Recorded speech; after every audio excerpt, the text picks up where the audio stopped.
This is an advertisement by BetterHelp. January arrives with a sense of expectation and change. But real change is rarely loud or dramatic. It's noticing what no longer needs to be there. Thoughts you keep turning over even when they're not helping. And when you live with those long enough, they can start to feel normal until you pause and see them more clearly. That's where perspective helps. Not fixing yourself, just creating space to understand what's been weighing you down. Therapy can offer that space, a clearer view of your own patterns and what's worth holding on to. BetterHelp makes starting straightforward. You answer a few questions and they match you with a qualified therapist. If it doesn't feel right, you can switch at any time. Whether you're into New Year's resolutions or not, working to better yourself is something everyone should do. And you don't even need to bulldoze your life to do it. Simply use BetterHelp. BetterHelp makes it easy to get matched online with a qualified therapist. Sign up and get 10% off at betterhelp.com/restishistory. That's betterhelp.com/restishistory.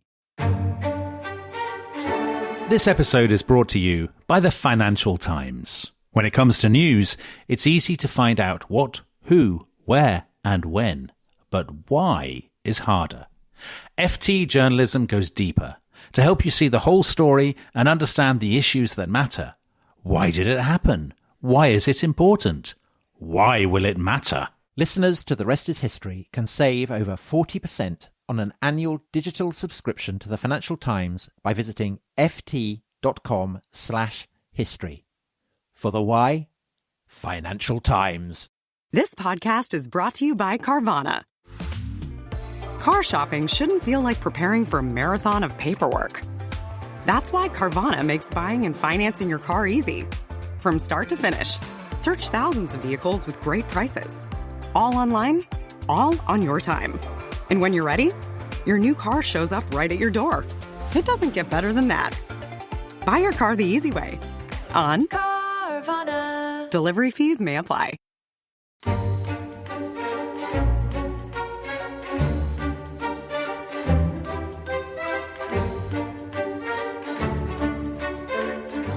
Hello, welcome to The Rest is History. In the year 629 AD, the Roman Emperor Heraclius restored the true cross to Jerusalem in one of the greatest ceremonies in the history of the Roman Empire. Heraclius, having defeated the Persians, now took for himself the title King of Kings. He also gave himself the Greek word Basileus, which means sovereign or king. In some ways, Rome seemed to have never glittered so brightly. But Tom Holland, you could say that this is pretty much the moment when the Roman Empire is going to end. Because last time on The Rest is History, we started talking about when the Roman Empire ended. And you could say, couldn't you, that Heraclius is the last Roman emperor? Do you think? You could. I think it would be wrong. But you're right that it's the reign of Heraclius is it's a reign that is both glorious and prostratingly disastrous. Yeah. It's the biggest game of two halves that you can come across. Not just kind of a game in Roman history. Is it not a game of three halves? I mean, he loses to the Persians, he beats the Persians, and then the Arabs basically wipe the floor with him. I suppose that's true. So what we were doing, for those people who didn't listen to our last episode, I mean, first of all, listen to the last episode, because what we've been doing is we've been talking about when the Roman Empire fell. So we've gone through a series of dates. You may remember we talked about the Edict of Thessalonica in 380. We talked about the death of Theodosius the Great in 495. We talked about the famous date in 476, where Tom, I think, fairly comprehensively proved that the Roman Empire did not fall. And now we've moved on. So the Eastern Roman Empire, I mean, they don't call themselves the Eastern Roman Empire. They just call themselves the Roman Empire. They're still going very strong. They've lost a war to the Persians. The Persians have basically hammered them, but then Heraclius has carried the fight to the Persians. He has this tremendous sort of triumph and stuff. Then the Arabs come famously out of the deserts. Or do they? Yeah, exactly. Check out our episode on Muhammad for that. Exactly, under the banners of Islam, or maybe they don't. Or do they? Yes, okay. And this is the point, Tom. Now, when I studied this as a student, this was sort of the point where all the textbooks said, something changes here. This really is a punctuation point, because there has been a series of kind of terrible climactic events in the 6th century. There's been a general economic crash. There's been a plague, an absolutely devastating pandemic. On top of this, you have the rise of Islam. And at the end of all this sort of swirl, the Roman Empire is very, very different. It's a different kind of society, different civilization. Greek has taken prominence over Latin. Christianity has driven out the kind of Roman civil religion of the past. So is that all true, do you think, or do you think that's overstated? No, I think it's an absolute rupture point. I thought you were going to argue the opposite. No. I've set that up very badly. No, not at all. I agree. I mean, so historians will often describe the Roman Empire up until the coming of the Arabs as East Rome, as the East Roman Empire, and then it's conventionally comes to be called Byzantium, and they're artificial. It's not what the Romans themselves would have called themselves, but I think it does convey the degree to which this is an absolutely radical break, because the implications of the Arab conquests is that Byzantium, Constantinople, loses its wealthiest provinces. So it loses Syria, it loses Egypt, it will come to lose North Africa. And it throws, and at the same time, it is also being battered by invasions through the Balkans. So it's absolutely staggering, really, that Constantinople doesn't fall, that the empire kind of staggers on. So large numbers of immigrants from the Balkans settle right the way down into the Peloponnese in Greece. Yeah. The frontier with what becomes Islam, the Taurus Mountains in what's now southeastern Turkey. I mean, very, very bloody. Constantinople itself just about survives 2 very, very menacing sieges by the Arabs, which is one of the kind of inspirations for Tolkien's portrayal of the siege of Minas Tirith. That's the kind of the measure of how close Constantinople comes to falling. The emperor's holdings in Italy and Sicily come under constant threat, kind of fragment, and large chunks of it dissolve away. So essentially, it's very much on its uppers. Yeah. And it's able to claw its way back until in the 10th and 11th century, it's successfully reestablished itself absolutely as a kind of major regional power. And Constantinople by that point has become, very, very wealthy again. And it's absolutely a Roman Empire. They still see themselves as the heirs of the line of the Roman emperors. The measure of that is that with Charlemagne, we'll probably come to Charlemagne. People in the Latin West claim that the Western Empire has been restored, and the Romans in the East, the Byzantines, are furious about this, very, very upset about it. So the name of Roman still matters to them very, very deeply. What has changed, however, is that, as you said, a sense of the kind of organic continuity has gone, so that when people in the 10th, 11th, the 12th century in Byzantium, in Constantinople, look at the statues of emperors set up in the 4th century or the 5th century or the 6th century, or friezes, they don't know what they are. They can't remember them. Often they assume that these are statues of demons or portrayals of the world that is to come. But what they still very much have is, and this is also true of people in the West, is that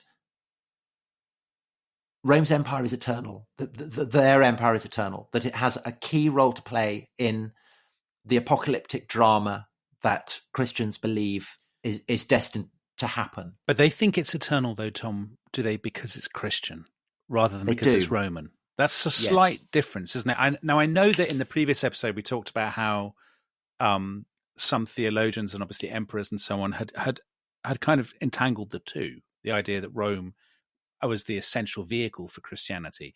But am I right in thinking in this sort of later medieval period, people who think that Rome is eternal think it's eternal purely because it's Christian, rather than I mean, they don't care about Cato and Octavian. No, absolutely. They're not interested. They're not interested in Augustus or Trajan. They are interested, the scholars are interested in Constantine or Theodosius or Justinian. Most people don't even remember them. So that these are the people for whom these statues are kind of potentially necromantic figures.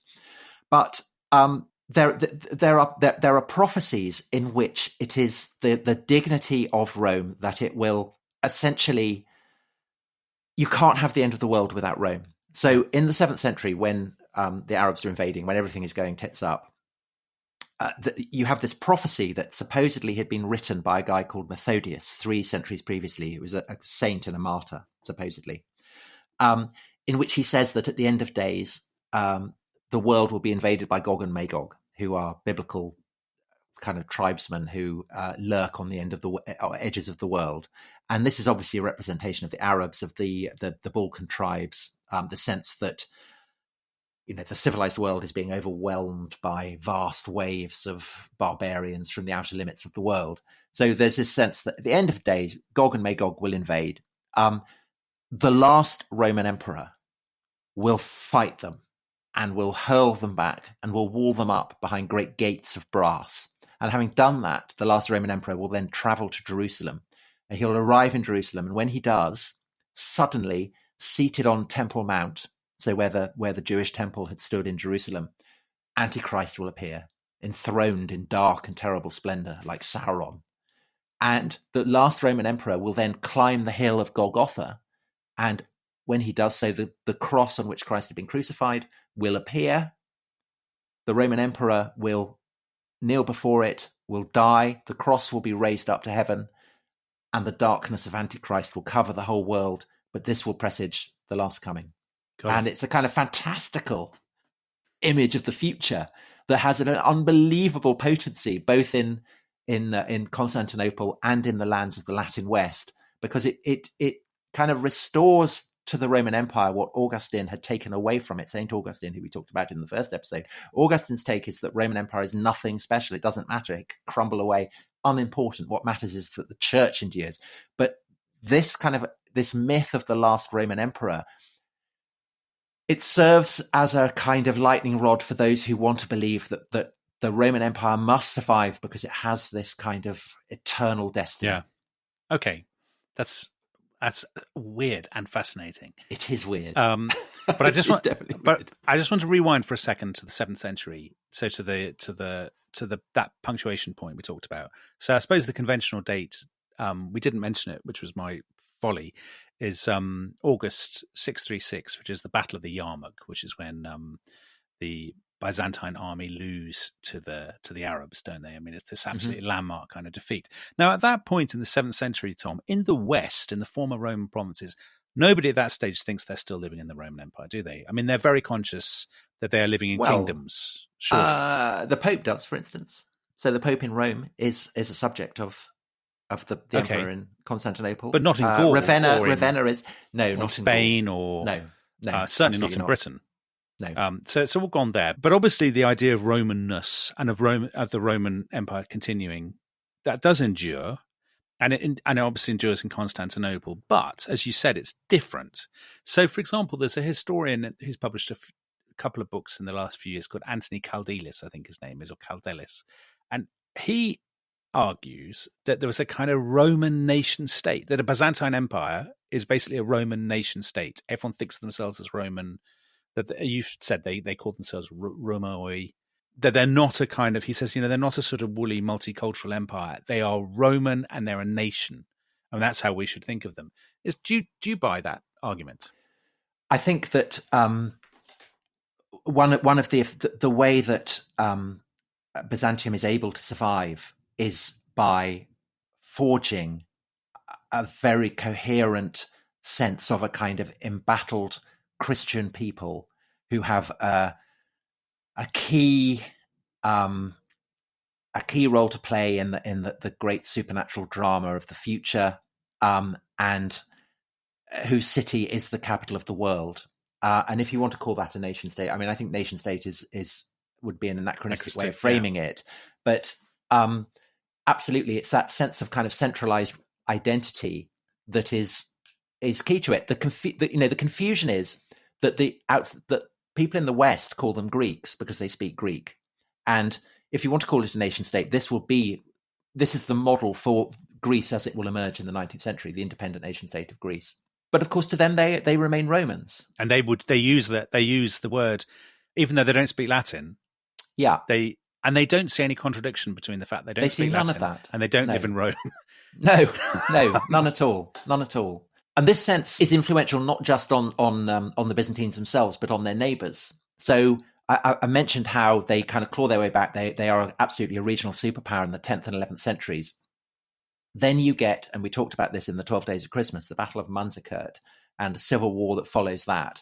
And that's disastrous because the kind of the great recruiting ground for Byzantine armies was Asia Minor, Anatolia, what's now Turkey. And it's now called Turkey because it's the Turks who win at the Battle of Manzikert. Yeah. And they start kind of infiltrating, taking advantage of the civil wars that follow Manzikert and increasingly kind of occupying it. And you get this Islamic Sultanate parking itself in the middle of what had been this Christian heartland, and it calls itself the Sultanate of Rum. Yeah. So as in Rome. Of Rome, yeah. Yeah, the Sultanate of Rome. But they don't call themselves Romans. I mean, do they? No, they don't, but they look to Constantinople as being a worthy capital of the world. And one of the things that is really interesting is that for the Muslims, they look back to sayings that are attributed to the Prophet, which derive from an age when Constantinople was the one great city that defied the caliphate, defied the world of Islam. And so for the Muslims as well, Constantinople has a key role to play in this kind of apocalyptic imagery. So for them, there are sayings of Muhammad that says Constantinople will be the first to fall, then Rome will fall, but the Romans are a people who will be fighting you till the end of days. Yeah. And these are prophecies that kind of motivate, in due course, you have Manzikert, you have the Turks starting to move into Anatolia. Then in 1204, you have this calamitous intervention by the Crusaders when they capture Constantinople. From that point on, the Byzantine Empire is an absolute shadow of itself. And you start to get the Ottomans, who are, again, a Turkic people who managed to cross the straits from Asia into Europe. And so increasingly, Constantinople comes to be surrounded. And they are eyeing Constantinople up as a worthy capital of what will become their sultanate, in the long run, their caliphate. Yeah. And when in 1453, which is the traditional date for the end of the Byzantine Empire and therefore for the date, the end of the Roman Empire, when that happens, Mehmet II, the Ottoman Sultan who captures Constantinople, his mother is Greek. He is aware of these kind of traditions. And in the great portrait that is made of him by Bellini, there are 3 crowns in the high corner. And these symbolize the 3 continents that Mehmet II is ruling. And he does have a consciousness of himself as the heir of the Roman Empire. But the heir of the Roman Empire, the Christian Roman Empire. No, so all gone. Yeah. So in that sense, 1453, again, is a very, that is the terminus. I don't think it's the complete terminus. Before we get back to 1453, I just want to dig into a previous date you mentioned, which is 1204. Because 1204 occurred to me as quite a nice contender for this crown. Because that's the point at which it's absolutely, arguably, one of the single most disgraceful episodes in European history. Mm-hmm. The Crusaders basically, completely breaking their promises and stuff and sacking Constantinople, kicking out. Now, that's a huge punctuation point because the Romans have had 2 capitals in their long history, in Rome and in Constantinople. They've now lost both of them because the Crusaders take charge in Constantinople. The remaining Romans, as they would have called themselves, they basically go off to Trebizond, Greece. They sort of scatter, don't they? But then they do get it back. But the after they get Constantinople back, the game is kind of up. It's a spectral thing. Yeah, they're a sort of ghostly presence. So do you think 1204 would be a good? Is a good? No, because as you said, they do manage to claw it back, and so there is, and they, there is the continuous line of emperors is preserved. There's not a fracture point. There's not a break. Okay. And so when they recapture Constantinople from the Latin occupiers, they're simply restoring a capital to an empire that they felt had continued. I think that 1453, when Constantinople falls, is the obvious terminus, but it's not conclusively the terminus, because there is one last holdout, which is Trebizond, which is on the Black Sea, which falls in 1461. And I think if you wanted to be strictly accurate, that would be the date that you would give. So just as you, it's not when Romulus Augustulus gets deposed that you have the last emperor in the East. It's when Julius Nepos in 480 gets deposed. So likewise, 1453, although it's the obvious date, it's actually 1461. But the fall of Trebizond is obviously that much less dramatic. Yeah. And I think that is then the Roman Empire is dead. Well, I was going to say, in the world's imagination, Tom, does 1453 loom that large at the time? Do people sort of say, yes, gosh, absolutely. The Roman Empire has come to an end? Completely. Yes, it's a terrible, terrible shock. A terrible shock. It reverberates throughout Christendom. One of the measures of that is that a romance is written, Tirant le Blanc, I think in Catalonia, a few years after the fall of Constantinople, in which the shock is so great that they recapture it. And it's a kind of counterfactual, right, in which the Roman Empire carries on. Yeah. And I think it's an absolutely devastating moment. But the Roman Empire that people think has fallen, so we're in the age of kind of very much still the age of Christendom, the empire that they're mourning the empire of Constantine, aren't they, rather than the empire of Augustus and Hadrian and Claudius and... Yeah, they're mourning the great bulwark, the great Christian bulwark against Islam. It's not that they don't think that what has fallen is the empire that was set up by Augustus, or do they? I think some scholars do. Yeah, some scholars do. But I think it's the fame of Constantinople is very, very great, and I think there is a sense that something, very ancient has gone. Yeah, has gone, or has it gone, Tom? Because don't you have a whole theory about undead Rome and zombies, and which I've been greatly looking forward to, the sort of Walking Dead of Roman history. Well, I mean, because the truth is that there have been many attempts to dig the corpse of the Roman Empire out of its grave and to reanimate it. Yeah, you haven't talked about the Holy Roman Empire at all. Yeah, so I think we should have a look at those attempts in the second half. Excellent, and maybe decide which is the most convincing. I look forward to it. Okay, see you after the break. This episode is brought to you by the Financial Times. I think we both agree, Dominic, that in the clamour of countless voices competing to break the news and telling you the what, the who, and the where on these stories, there's often something missing, isn't there? There is, Tom, because I think to get a true understanding of any story, you really need to know why. Take FT journalism. It goes deeper, providing the insight, analysis, and perspective to help you see the whole story and truly understand the issues that matter. Why did it happen? Why is it important? And why will it matter? I've got a brilliant example. So they had an article recently, a fascinating article about why populism became popular. And this Financial Times article absolutely delved into that. It was so interesting. And does it nail it? Yeah, it nailed it. It absolutely nailed it. And it really made me look at populism in a new light. Well, if you're interested in the why, we have good news. Yes, listeners to The Rest is History can save more than 40% on an annual digital subscription to the Financial Times by visiting ft.com/history. For the why, Financial Times.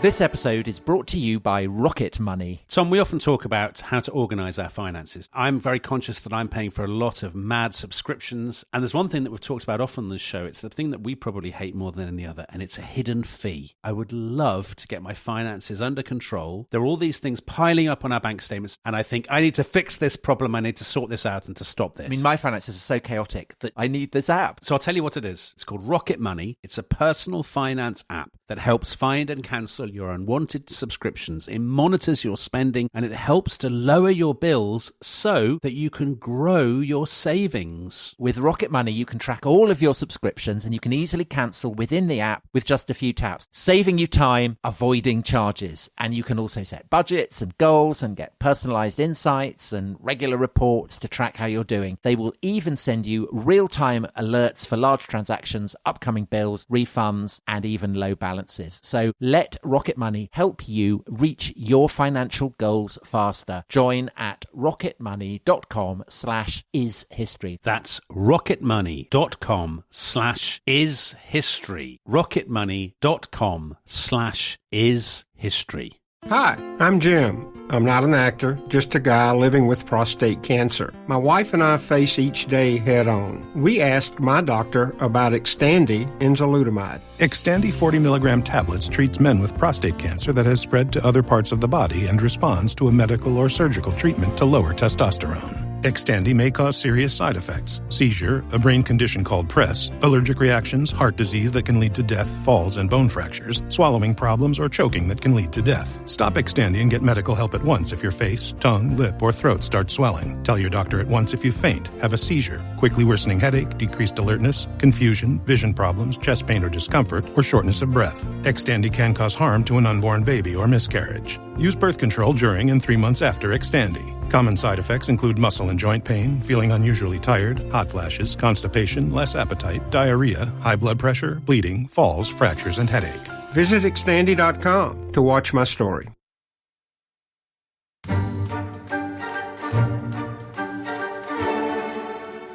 Welcome back to The Rest is History. Tom Holland has spent the break vigorously digging up the corpse, the rotting corpse of the Roman Empire, and he's about to present us with a series of zombie figures.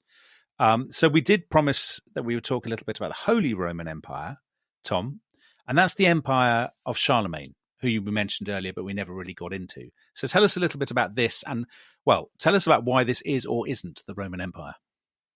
Right, so when the Roman Empire in the West falls, left hanging is the possibility that perhaps it might be revived. And the Byzantine emperors themselves, as we said in the first episode, they do pander to the kind of various barbarian warlords and kings who've taken over chunks of former Roman provinces by kind of handing them out titles and imperial robes and all that kind of stuff. So it is hanging in the air. We did an episode on this, actually the first of our 12 days of Christmas, wasn't it? So if you're interested in more on this, do check that out. But very briefly, Charlemagne, Frankish king, becomes sufficiently powerful that he can legitimately, as he sees it, be crowned as emperor actually in Rome. So the first emperor to be crowned in Rome since Julius Nepos, the previous emperor of the West. And one of the reasons why this happens, or in fact the key reason why this happens, is that the Pope in Rome, so the most significant figure in the Latin Church, had previously looked to Constantinople for protection. And the Emperor in Byzantium is no longer able to do that. So the Pope is looking to essentially to kind of big up Charlemagne so that he'll be in a position to do what the Pope thinks emperors should do, which is to look after popes. Right.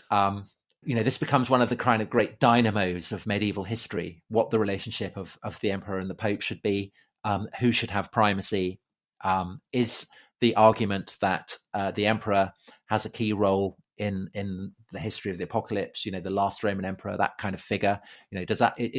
Does that, in other words, is the figure of the emperor the key one?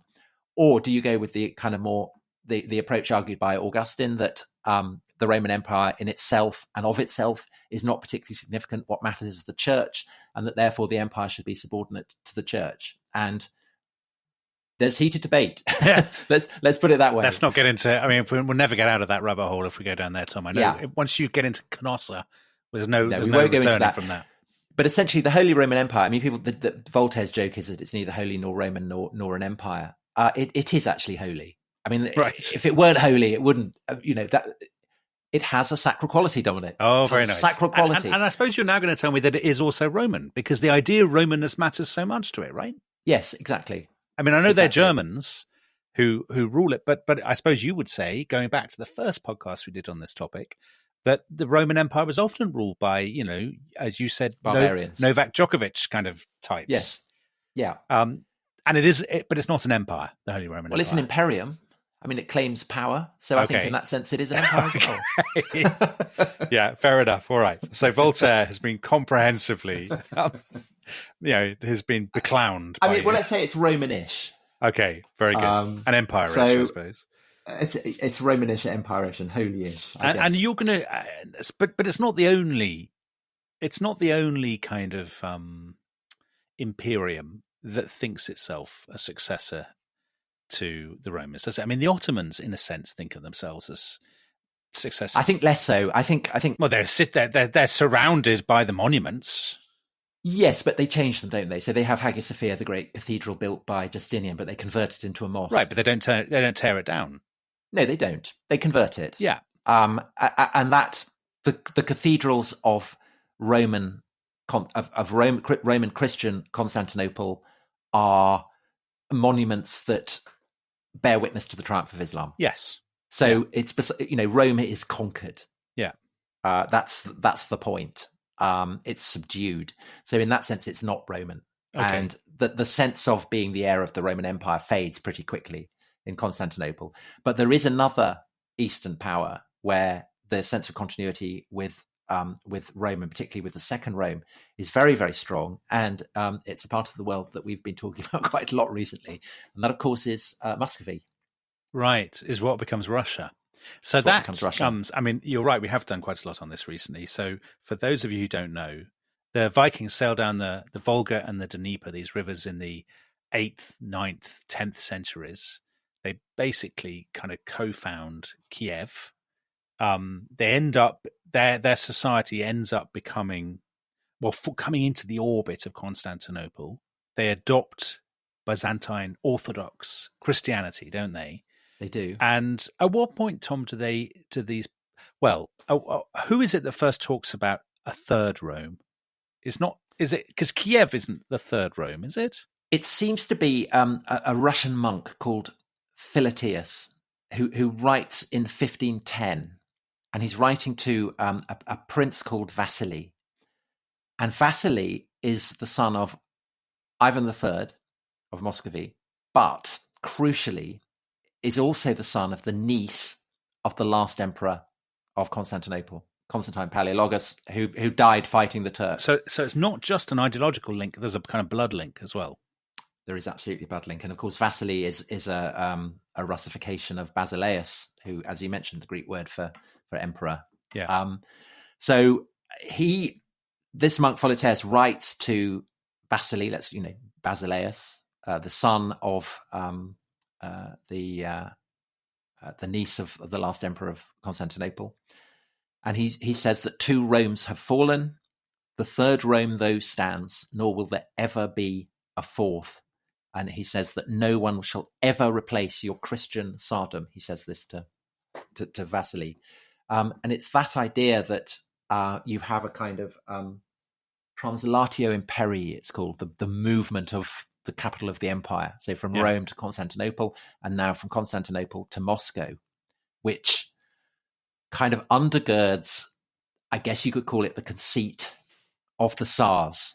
And of course, the Tsar, I was about to say the name, the very name. The name itself kind of bears witness. So, the irony is, obviously, the territory of Russia is as far from Rome as you can get in Europe, really. And yet Moscow, probably more than any other European capital, has the kind of the bragging rights to be the heir of Rome.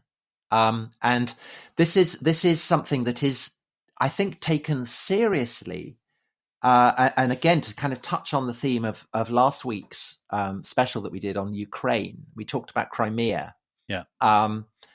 Crimea matters because it was the seat of classical Greek civilization. So you have the city of Chersonis, founded by Greeks back in the 6th century BC. It had been a part of the Roman Empire under the heyday of the Caesars in the 1st, 2nd centuries AD.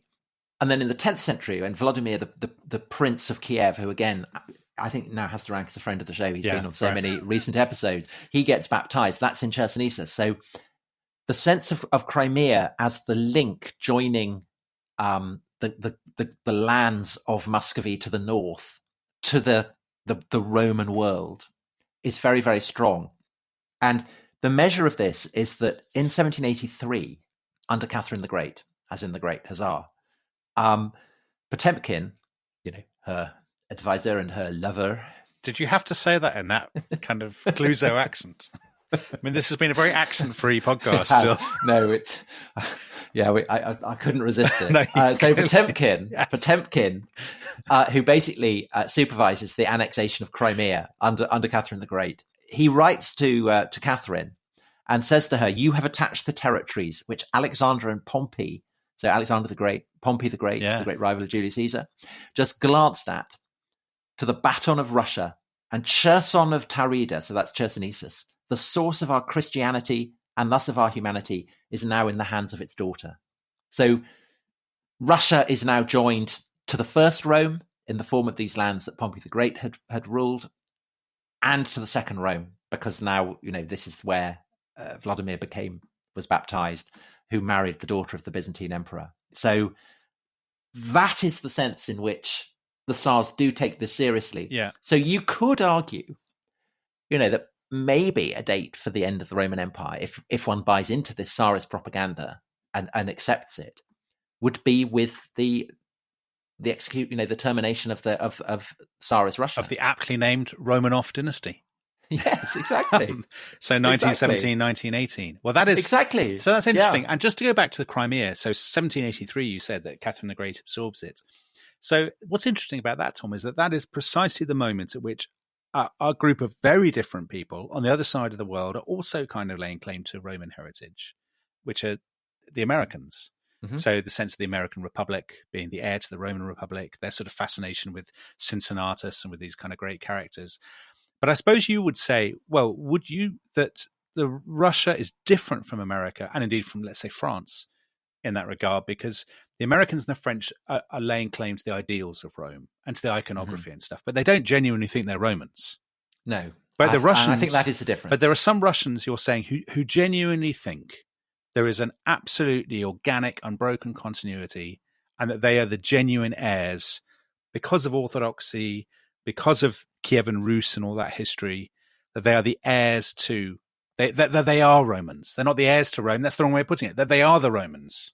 I mean, it has a quality of paradox because you look at Washington with all its, the Capitol and the Senate and its Roman architecture, and you say, well, of course, it's a much more Roman city, but it isn't, because it doesn't have that sense of itself as being literally descended from Rome, as having a kind of supernatural degree of continuity, which I think how seriously people have taken it over the course of history could be debated, but I think it does hang in the air as something that can be invoked at certain stages. And perhaps the most fascinating witness for that is not actually with the Romanovs, but with Stalin. Yeah. Because there are enduring stories, and I think that they are mythical, but the very fact that they exist is in itself telling, that when the Nazis reached the outer limits of Moscow, Stalin, who of course is a committed atheist, profoundly anti-clerical, takes the most sacred icon and he puts it in a plane. It's an icon of the Virgin. And the plane then circles round the city limits of Moscow. And in doing that, they're echoing what the Byzantines did when they were besieged by pagan enemies, that they would take the icon of the Virgin and carry it around the city walls. And it was said that the Virgin herself would appear, which in turn is an echo of stories told by Athenians that the Virgin goddess Athena would walk around the walls of Athens. So there is a kind of, it's a very, very distant sense of continuity, but a very, very faint sense. And I would say that there are people around Putin who do seem to be taking this seriously. So in 2008, there was the head of a monastery in Moscow, who was the spiritual advisor to Putin's then wife, directed a film for Russian television that was about the fall of Constantinople. And the blame for the fall of Constantinople was laid less on the Turks than on the Crusaders, who the head of this monastery, Father Tikhon Shevkunov, says that they are crude, ignorant primitive whose chief occupation was sacking and pillaging. And that is very much, it's a commentary on well, he means the American West, fund right? American fund managers and asset strippers and all those kind of people. So it's casting again Moscow as Constantinople and as kind of Western capitalists as the Crusaders, and the Russian foreign minister in 2016, when of course Putin ordered the annexation of Crimea from Ukraine. Mm-hmm. I mean, he as Putin has been doing, he gives this history lesson, and he says that that Rus was the successor to the Byzantine Empire. He's saying this. So this is, it's Lavrov, isn't it? Sergei Lavrov. I mean, you've written about this, haven't you? I'm reading your essay here. Rus bent under, but was not broken by the heavy Mongolian yoke, and managed to emerge from this dire trial as a single state, which was later regarded by both the West and the East as the successor to the Byzantine Empire that ceased to exist in 1453. I mean, Tom, Liz Truss doesn't write essays like this. No. And there were famous images when the Russian jets were taking off with the annexation of Crimea of priests casting it, blessing them, putting holy water on it, and so on, as priests would have done in Byzantium. And the parallel was very deliberate. It was kind of very conscious. So I think that it is we call this episode Undead Rome, kind of zombie Rome, but I mean there's a kind of sense in which it's not entirely dead. And I thought also the other, so that's one way in which I think this kind of the ghost of Rome haunts geopolitics even into the 21st century. And the other one, which was very, very striking while it was around, was the use that the Islamic State put the Roman Empire to when it was kind of going strong. Because we talked about how for Muslims the idea of Rome is very important because you have these hadiths, these sayings attributed to Muhammad, in which it's said that Islam will conquer first Constantinople and then Rome, which therefore means that Rome must still be going. That's the kind of the logic, and the hadith that the Islamic State picked on was that the last hour will not come until the Romans land at Al-Amah or in Dabiq, and Dabiq is a small town in northern Syria, and they called their propaganda magazine Dabiq. So they put it out every kind of month, I think. Yeah. And one of those editions had on the front of it the great obelisk that Caligula had brought to Rome, that then got put up in the center of St. Peter's Square in the Vatican, and they showed this with the Islamic State flag flying from it, and they had this kind of editorial where they said, "We will conquer your Rome, break your crosses, enslave your women by the permission of Allah the Exalted. This is his promise to us. He is glorified, and he does not fail in his promise. If we do not reach that time, then our children and grandchildren will reach it, and they will sell your sons as slaves at the slave market." Oh my God! So this was, resuscitating this sense of the West as a Roman Empire and using it as a kind of motivation, and it's not just, this is not a perspective that's confined just to the ideologues of Islamic State, who are obviously the most brutal and unpleasant of the lot. But there's also Yusuf al-Qaradawi, who's a very, very significant Muslim scholar. He was chairman of the International Union of Muslim Scholars. He was a trustee of the Oxford Centre for Islamic Studies. And he took this hadith that Islam will conquer Constantinople and then Rome. And he says that Islam will come to Rome as a conqueror and a victor, and this is he's taking this very, very seriously. And Rome there means what, Tom? Though literally Rome, it literally means Rome. So there was, and you can see this from what an imam at one of the defense academies in Saudi Arabia said. That again, he's talking about this hadith. He says, "We will control the land of the Vatican, we will control Rome, and we will introduce Islam to it." So weirdly. Yeah. The Roman Empire's greatest enemy, the Caliphate, kind of keeps the ghost alive. So I was going to say, Rome there is fulfilling the function of Babylon, and we talked about Babylon and yes, Babylon. Absolutely. But it isn't, because when people talk about Babylon now, when Rastafarians talk about Babylon, I mean, they're not literally talking about Yeah, you're right. Babylon. Yes. Yeah. This has a different dimension, doesn't it? Which is, you're right, it is the same dimension of its luxury, its wealth, its wickedness and corruption. But they also literally mean the city in Italy. It has a geopolitical dimension as well. Yes, they literally mean the city, and they literally mean that for the Islamic State, the United States and its allies are Rome, and they're also crusaders. Yeah, and of course. There's a sense in which these various enemies from Islam's history are still kind of roaming around like the undead. Yeah, roaming around, Tom. Very good. Roaming around. Very good. It's always good to get a pun in. Before we finish, there's one last, perhaps, heir to the Roman Empire, which I think is an unexpected one, but quite a fun one. Go on. And this is to go back to the Roman Empire in the West. So the question is, and I'm sure you'll have the answer to this. What is the last territory of the Roman Empire in the West where people feel that they are Roman to succumb to barbarian invaders? Oh, my word, Tom.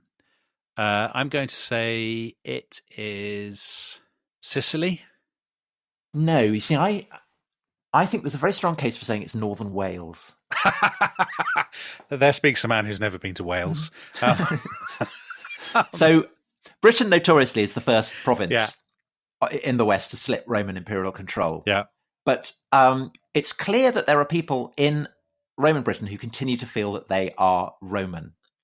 And among these are various princes who claim descent from an authentic Roman figure called Magnus Maximus. So he's a usurper, immodest name in. Yes. What's his name mean? The greatest. Great the greatest. Great the greatest. I think I might. That's Donald Trump's name, surely. Yes, I know. I'm amazed he hasn't picked up on that.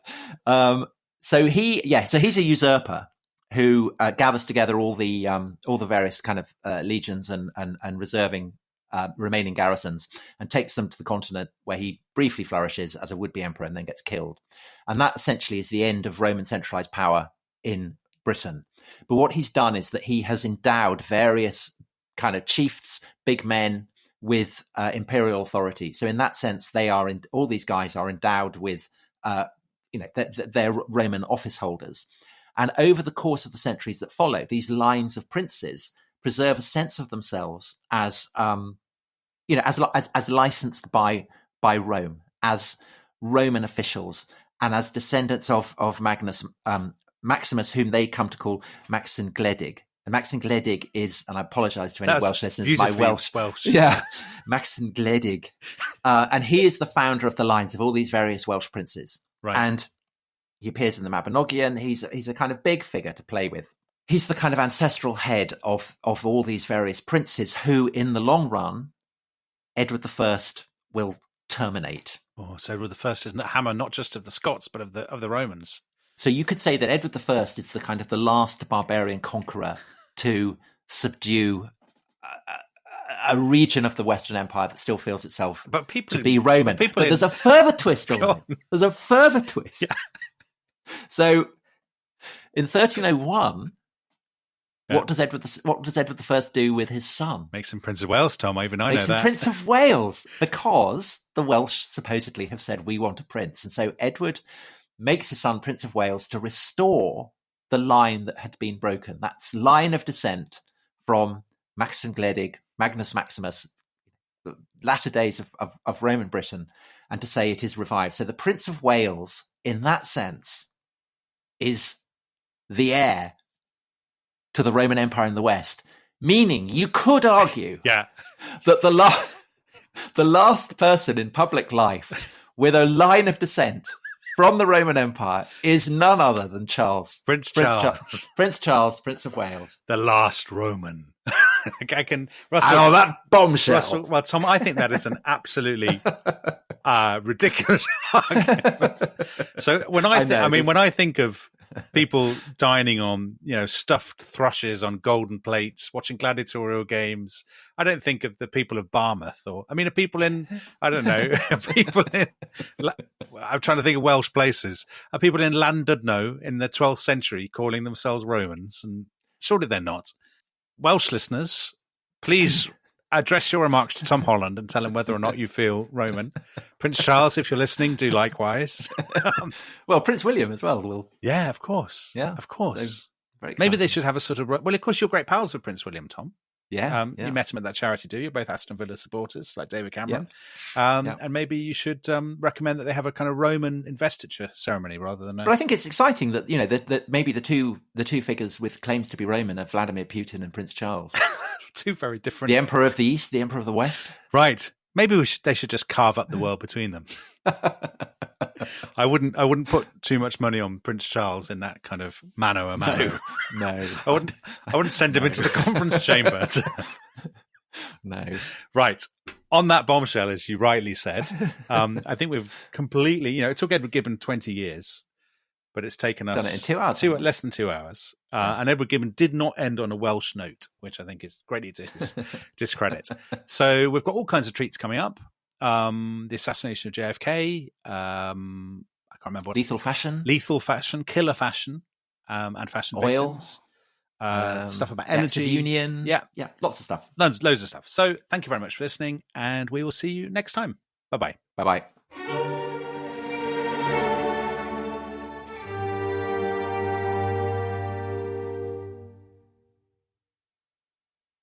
Thanks for listening to The Rest is History. For bonus episodes, early access, ad-free listening, and access to our chat community, please sign up at restishistorypod.com. That's restishistorypod.com.